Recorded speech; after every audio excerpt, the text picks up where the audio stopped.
Spitting and racial slurs as Barca's beautiful game turns ugly. We ask if Coach Clemente's post-match outburst was purposely prejudiced. Real's performance proved pleasing on the eye, and Zizi top. But is the Frenchman about to quit Madrid? We're with Osasuna at the Mestalla, where second faced third, and Valencia produced the goods at both ends of the pitch. And Canizares isn't the only extravagant keeper on show. We meet Espanyol's goalkeeper, Carlos Kameni.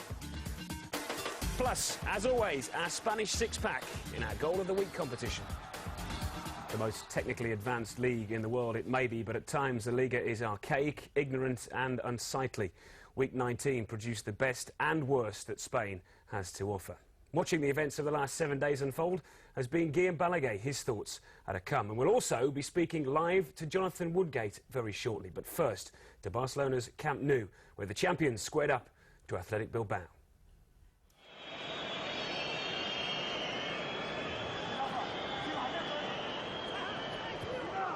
Yesterday's worked it short with Echeverria in by Yeste, and the header's in! What a great goal that is for Athletic Bilbao, and it's Fernando Llorente. Curl it in, Yeste with the ball in, Llorente in front of defender. It's all over, isn't it? Who's in front of him? Misses everybody out. Ronaldinho. Appeals for handball. And the referee's given it. It's a penalty. Did it strike an arm? It did. There's definitely a handball there, isn't it? Was never in doubt, was it? It's 1-1 at the Camp Nou. Ronaldinho. Oh, glorious pass. It's dropping for Van Bommel. Great save, La Fuente, but Messi's there. And the champions are back in business again. A lovely ball to the back post from Ronaldinho, isn't it? Supported brilliantly from Van Bommel. It's a good save. There's simply nothing the goalie can do after that. Clever little ball from Messi. Van Bommel! Oh, wraps back off the crossbar. La Fuente was comprehensively beaten. Look at that from Ronaldinho. I'm not having that goal. Well, we might as well just all go home after that. I'm not having that. I'm really not having that. Here's Deco. Get up, says the referee. His reputation goes against him, you know.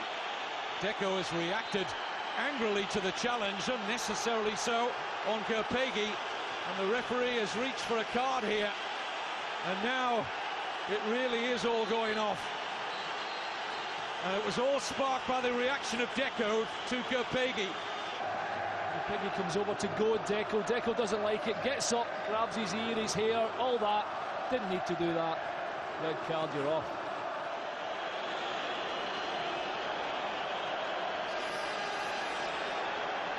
Goodness me, I've just seen Samuel Eto'o spit in the face there of Exposito. Now that wasn't spotted by the officials, but I think we all saw that quite clearly. As we said, the good, the bad of Spanish football. Graham Hunter is in Spain. Hello, Graham. Graham, are you there? Good evening, yes. We'll talk about Javier Clemente's reaction to the spitting in just a moment. First, the reaction in-house at the Camp Nou. What's Frank Rijkaard said about what happened on the pitch? I'd have to say he probably hasn't said enough. He made a quick joke about it. He spoke sequentially after Clemente, and he was asked about what Eto'o did. He was asked about Clemente's comments. And his first thing about Eto'o was, he said, well, maybe he had something in his throat, he had to clear his throat. It wasn't funny. Rijkaard's been in this position himself as a player. He understands, he's an elegant, intelligent man who understands not only how football should be played, but what football should look like to the world, and he understands the responsibilities of this particular club, which tries to present a stylish face to its nation, Catalonia. And therefore, I think he got it wrong. I think Eto'o was wildly wrong, but since then, There's been at least an attempt at an apology by Eto'o. I think Barcelona could have handled it better, but nobody employed by Barcelona has sunk to the levels that we're about to talk about, from Xavier Clemente, the Bilbao coach, who also has coached Spain and Espanyol in his time. Well, let's have a look at what Javier Clemente said, the boss of Athletic, of course. This was in the post-match press conference. You were there. He said, "I thought it was what people who had just come down out of the trees did." That's referring to what Samuel Eto'o did on the pitch. However, he subsequently said he didn't realise at the time when he said that it was Eto'o that had committed that offence on the pitch.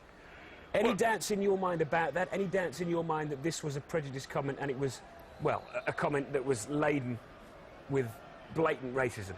No, I think that however he describes it subsequently, it was a patently racist comment. There was no question at all. It was a cold-blooded insult. He was asked specifically about Eto'o's actions.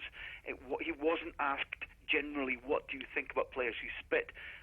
It was very clear who was being talked about, and he thought he was being clever in what he said. He thought he was insulting somebody, and I believe, from watching his face, watching his reactions, and listening to his words, he thought he was going to get laughs and nods of agreement from around the room. He didn't, and I'm thoroughly pleased about that, because he misjudged his comment, he misjudged his audience. He deserves the condemnation that is going to be brought down on him, following somebody who's inherited the Spanish job from what Clemente did years ago. Luis Aragonés got himself into trouble with an unacceptable remark about Thierry Henry.